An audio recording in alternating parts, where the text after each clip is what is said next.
आनंद यात्रा कड़वी बाणी।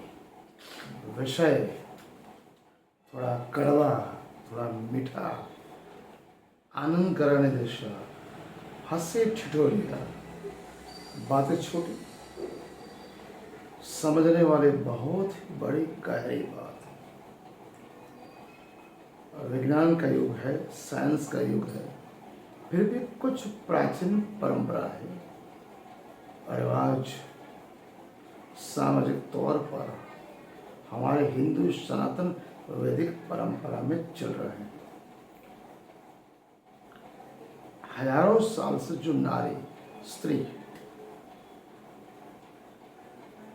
पढ़ने का अधिकार नहीं था, स्वास्थ्य शिक्षा मरहूम रहती थी, पुरुष के कदमों तले उसको रहना पड़ता था। यहाँ तक ये बोलते थे औरत तो मर्द की पैर की जूती है। मर्द अपने आप को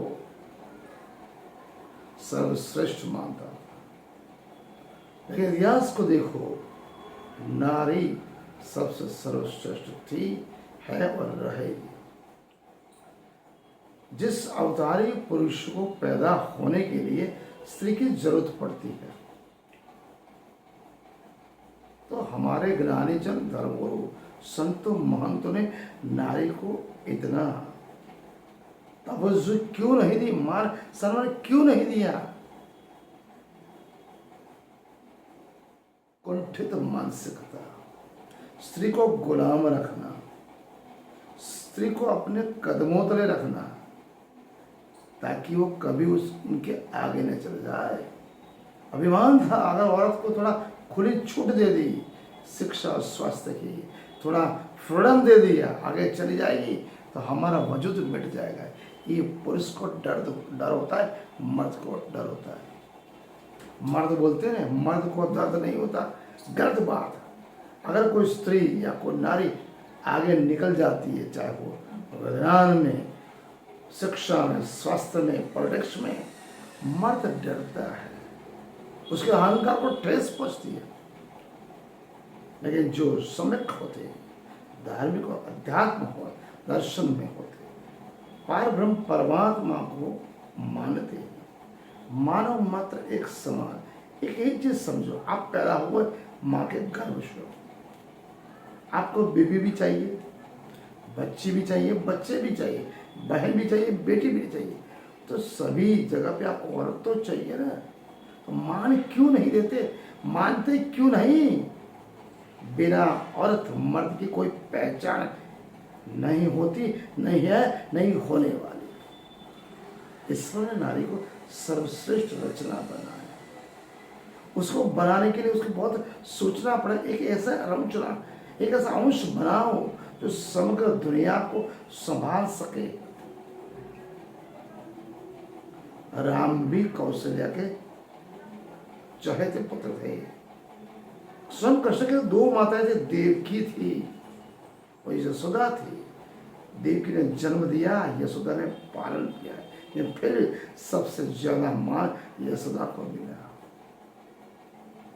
लेकिन फिर भी आज का हमारा समाज क्या है, बच्चियों को पढ़ने नहीं देता। हजारों साल से बाबा साहब आम्बेडकर, ज्योतिराव फुले, छत्रपति शाहू महाराज, महाराजा छत्रसाल, गिने चुने सम्राट, गिने चुने धर्मगुरु, ज्ञानी जन, महामनीषी प्रणनाथ जी महाराज, सदगुरु धनी देवचंद जी, गुरु ग्रंथ साहब, श्री कबीर जी, सूरदास जी, दद्दू महाराज,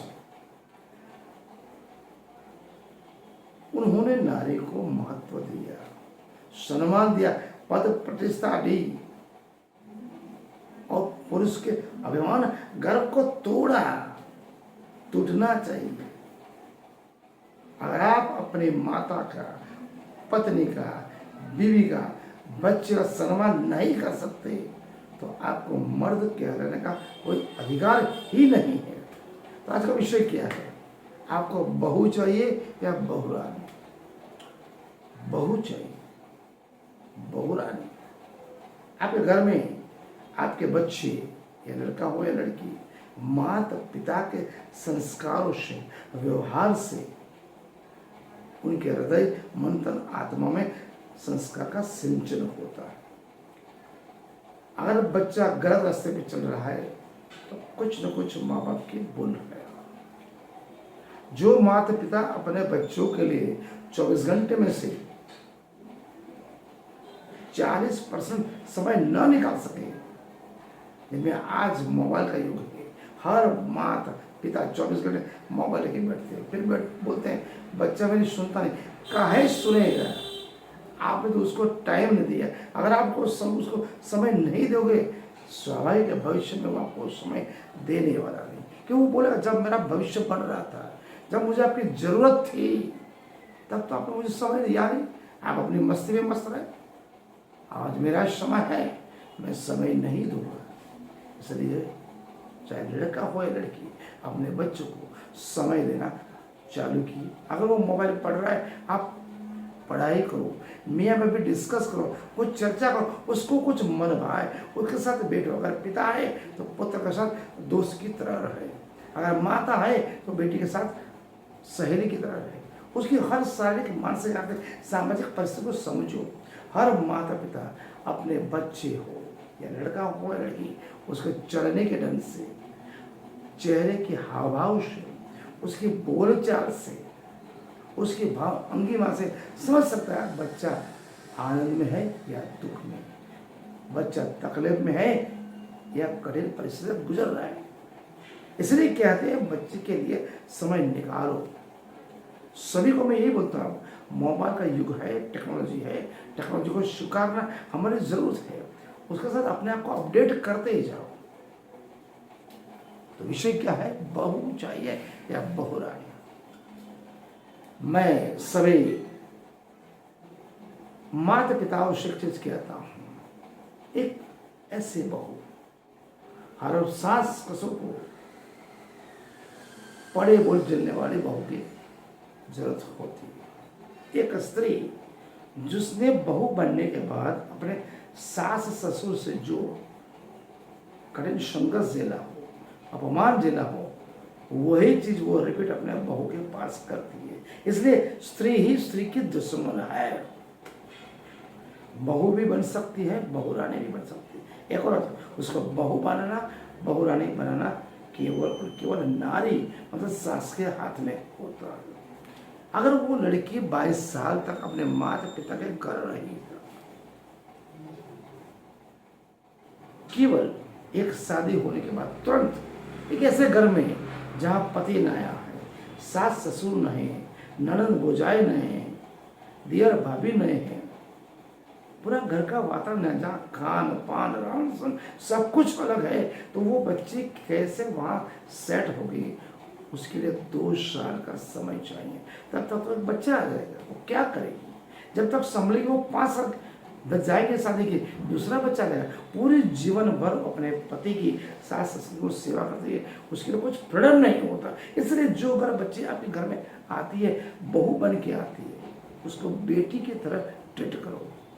आपको बेटी के लिए बहू चाहिए तो वो भी तो किसी की बेटी है।